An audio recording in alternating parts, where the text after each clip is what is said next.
everyone, it's Sam. Welcome back on my channel. Today's video is going to be all about finding the perfect foundation shade. It can be a struggle. Even now, I'm not a beginner anymore and it's still very difficult sometimes, especially if you're trying to find a shade online.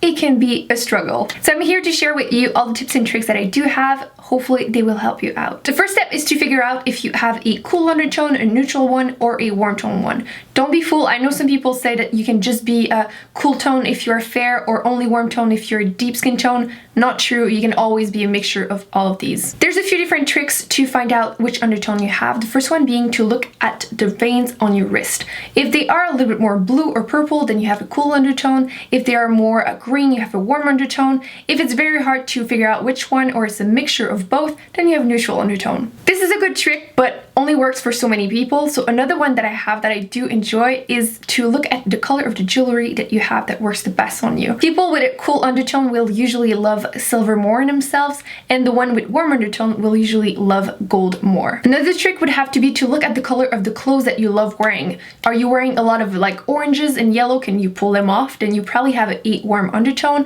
If you can't pull these colors to save your life, or if you prefer like blues or something more cool tone, then you probably have a cool undertone.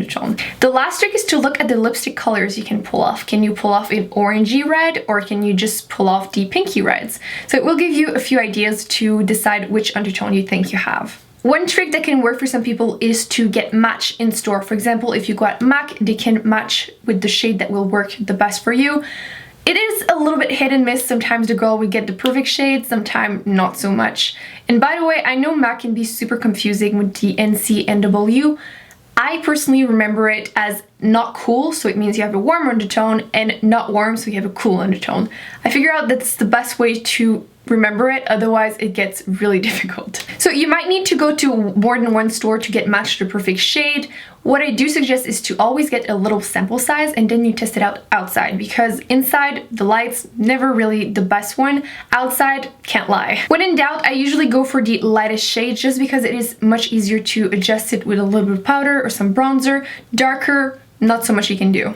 I was editing and I realized that I forgot to mention that it's almost the opposite if you have tan or deep skin tone. You might want to match the outside of your face if you're in doubt, and then just apply more concealer or highlight in the middle just to even it out. When you're trying to match yourself, I would not match myself with my face or my neck just because they're usually way more pale than my body. Either if you apply self-tanner, or personally I apply some SPF that is higher on my face and neck, and usually the neck, especially the front, doesn't get as much sun as the sides or the rest of your body. So if you're trying to match yourself, I would usually go with your chest or arm. Another reason not to match it to your face is that you could have a lot of redness in your face, but your body's very yellow, so you would have a tendency to say, oh, I have cool undertone, I have a lot of red on my face. You could still be a warm undertone, and if you have a lot of pigmentation, a lot of acne scarring, you could be tempted to go way darker than what you need. So once you know which undertone, it's gonna make your life way easier. Then you have to find out, are you fair, light, medium, tan, deep? That will give you an idea which type of color you have to go on the range of color. Once you know these two things, it's gonna make your life so much easier. For example, at the drugstore, there's a lot of foundations that have like a full range, like, okay, those are all cool tones, these are all neutral, these are all warm, and you can just pick and choose, are you this light, this dark? You can just find the perfect color for you. I know, for example, L'Oreal True Match has this. So this one is the lightest one that I have. This is C1, which matches me perfectly during the winter. And during the summer, I do like using the Lumi version of it in C3. So as you can see, there's a huge difference in color, but both matches me perfectly at some time of the year. So to give you an idea, personally, I have a neutral undertone, but if I had to choose one or the other, I'm more cool tone than warm tone. So for example, in the middle of winter, when I'm really fair, I have for sure a cool undertone.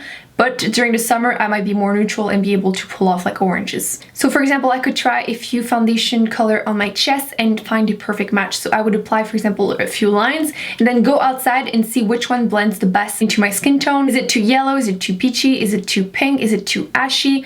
If it's too ashy, then you want too pale. I also always try to test the foundation on my hand to see if it's gonna oxidize, because some shade might be perfect when you look at it in store and then you apply it and 2 minutes later you look like a Oompa Loompa. I personally had that experience lately with the CoverGirl one, the luminous one that they just came out with. I tested it out in store just to see if I liked the formula on my hand, waited 5 minutes, and then my hand went completely orange. Like, it was a perfect match at first and then not so much. My last trick is that if you currently have a foundation that you love the color of, it's a perfect match, match. Either you don't want to repurchase this for whatever reason or it got discontinued. I suggest, if you can't bring the foundation with you, to just swatch it on your hand and then go in store. You can compare which color might be a perfect match. You can always mix foundation together, but I know it's not necessarily something that everyone wants. Although it's not ideal, I know some people don't necessarily have a choice. For example, during the winter, I'm extremely fair. I use, for example, the L'Oreal True Match in C1, which is the lightest one that they offer, and it does match me. Personally, not crazy about the formula, but the color is a good match.